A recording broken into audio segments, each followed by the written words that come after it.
వివరాలు చూస్తే తెలంగాణ రాష్ట్ర గీతం రూపకల్పన తుది దశకు చేరుకుంది.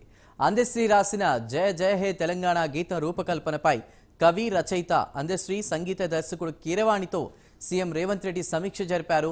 Deputy CM Mallu Bhatti Vikramarka, professor Kodandaram, Raghu, CM సలహాదారు వేం నరేందర్ రెడ్డి, ఎమ్మెల్యేలు ఎన్ఎం శ్రీనివాస్ రెడ్డి, రామచంద్ర నాయక్, గండ్ర సత్యనారాయణ, ఎమ్మెల్సీ మహేష్ కుమార్ గౌడ్, మాజీ ఎమ్మెల్యే సంపత్, ఎంపీ అభ్యర్థి బలరాం నాయక్ తదితరులు ఈ సమీక్షలో పాల్గొన్నారు.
తెలంగాణ రాష్ట్ర గీతం రూపకల్పన తుది దశకు చేరుకుంది.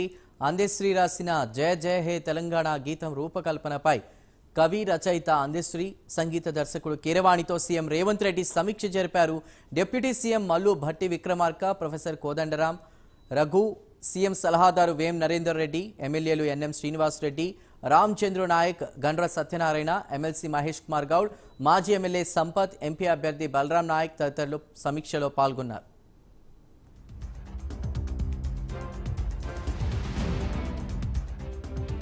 వాటిక ఇదే అంశంపై మరింత సమాచారాన్ని మా ప్రతినిధి నాగేంద్ర అందిస్తారు.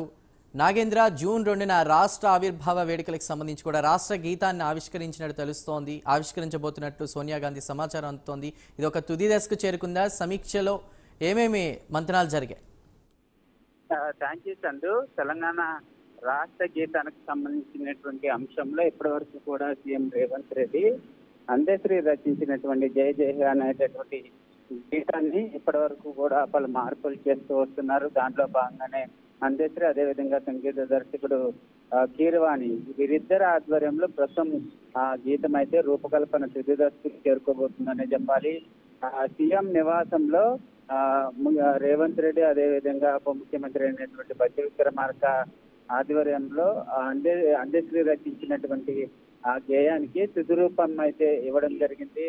ఆ గీతానికి సంబంధించినటువంటి అంశంలో ఈ రోజు తుది దశకు చేరుకుంది. ఈ పాటకు సంబంధించి రాష్ట్ర గేయానికి సంబంధించినటువంటి అంశంలో జరిగినటువంటి సమీక్ష సమావేశంలో ప్రధానంగా కాంగ్రెస్ కి సంబంధించినటువంటి పలువురు ముఖ్య నేతలు కూడా ఈ సమీక్ష సమావేశంలో పాల్గొన్నటువంటి పరిస్థితి ఉంది. ఈ సందర్భంగా ఆ గేయాన్ని తుది రూపొందించుకున్న తర్వాత సీఎం రేవంత్ రెడ్డి, భట్టి విక్రమార్క ఆధ్వర్యంలో ఆ గేయాన్ని కూడా వినిపించినట్లయితే వార్తలు వినిపిస్తున్న అధికారికంగా జూన్ 2వ తేదీన పెరేడ్ గ్రౌండ్ వేదికగా జరిగేటటువంటి ఆవిర్భావ దినోత్సవ వేడుకలో రాష్ట్ర గేయాన్ని అధికారికంగా అక్కడ ఆవిష్కరించేటటువంటి అవకాశాలు అయితే కనిపిస్తున్నాయి. ఇప్పటి వరకు కూడా జూన్ 2వ తేదీన జరిగేటటువంటి ఆవిర్భావ వేడుకలకి ఏసీసీ అగ్రనేత అయినటువంటి సోనియా గాంధీ ఆహ్వానించడం జరిగింది. సోనియా గాంధీ మాత్రం వేడుకలకు హాజరైతే మాత్రం ఆమె చేతుల మీదుగా రాష్ట్ర గేయాన్ని ఆవిష్కరించేటటువంటి అవకాశం అయితే కనిపిస్తుంది. ఇప్పటికే రాష్ట్ర గేయం కూడా